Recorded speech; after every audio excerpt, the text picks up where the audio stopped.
जरा सोचिए, एक छोटी सी चीज जिसकी कीमत एक टैंक पेट्रोल से भी कम होती है, वही पूरी कार की ताकत की शुरुआत करती है। और सबसे हैरानी की बात यह है कि सभी स्पार्क प्लग देखने में लगभग एक जैसे होते हैं, फिर भी कुछ 30,000 किलोमीटर में जवाब दे देते हैं, जबकि कुछ 1 लाख किलोमीटर तक बिना शिकायत काम करते रहते हैं। आज 3D एनिमेशन की मदद से समझते हैं कि स्पार्क प्लग आखिर काम कैसे करता है। ज्यादातर लोग सोचते हैं कि स्पार्क प्लग का काम सिर्फ एक चिंगारी निकालना है, लेकिन अगर आप ऐसा सोचते हैं तो आपने इंजन को अभी तक सही मायने में समझा ही नहीं, क्योंकि इंजन के अंदर आग लगातार नहीं जलती। वहां हर सेकंड दर्जनों बार, और तेज रफ्तार पर तो सैकड़ों बार, बेहद सटीक समय पर ईंधन को जलाया जाता है।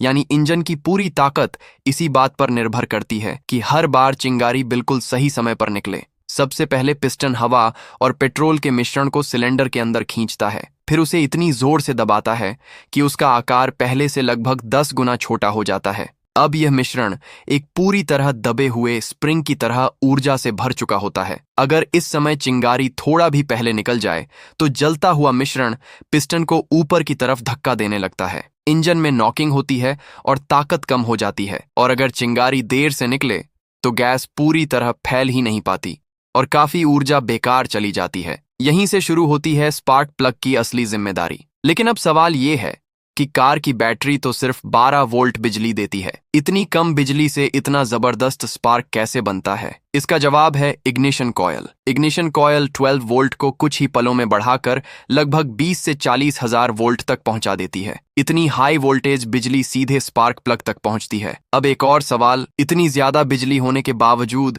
स्पार्क प्लग खुद क्यों नहीं जल जाता? इसका राज उसके डिजाइन में छिपा है। बीच में होता है सेंटर इलेक्ट्रोड, जिसके चारों तरफ लगा होता है बेहद मजबूत सिरेमिक इंसुलेटर। यही इंसुलेटर हजारों वोल्ट बिजली को बाहर निकलने से रोकता है और सैकड़ों डिग्री तापमान भी आराम से सह लेता है। बाहर की धातु की बॉडी उसे इंजन में मजबूती से पकड़ कर रखती है और अतिरिक्त गर्मी को बाहर निकालती रहती है। लेकिन असली खेल नीचे होता है, जहां सेंटर इलेक्ट्रोड और ग्राउंड इलेक्ट्रोड के बीच 1 मिलीमीटर से भी कम का गैप होता है। जैसे ही हाई वोल्टेज उस गैप तक पहुंचती है, गैस का मिश्रण पल भर में टूट जाता है और एक तेज चिंगारी पैदा होती है। बस उसी एक चिंगारी से पूरा एयर फ्यूल मिश्रण जल उठता है। गैस तेजी से फैलती है, पिस्टन नीचे धकेला जाता है, क्रैंकशाफ्ट घूमती है और आपकी कार आगे बढ़ने लगती है। सुनने में ये सब आसान लगता है, लेकिन जरा सोचिए, एक स्पार्क प्लग अपने पूरे जीवन में करोड़ों नहीं बल्कि कई करोड़ से लेकर अरबों बार तक चिंगारी पैदा कर सकता है। इसीलिए इंजीनियरों ने अलग अलग तरह के स्पार्क प्लग बनाए। सबसे पहले आता है कॉपर या निकेल स्पार्क प्लग। ये सबसे सस्ता होता है, लेकिन इसका इलेक्ट्रोड जल्दी घिस जाता है, इसलिए आमतौर पर इसे 30 से 40 हजार किलोमीटर के बीच बदलने की सलाह दी जाती है। दूसरा है प्लैटिनम स्पार्क प्लग। इसका इलेक्ट्रोड ज्यादा टिकाऊ होता है,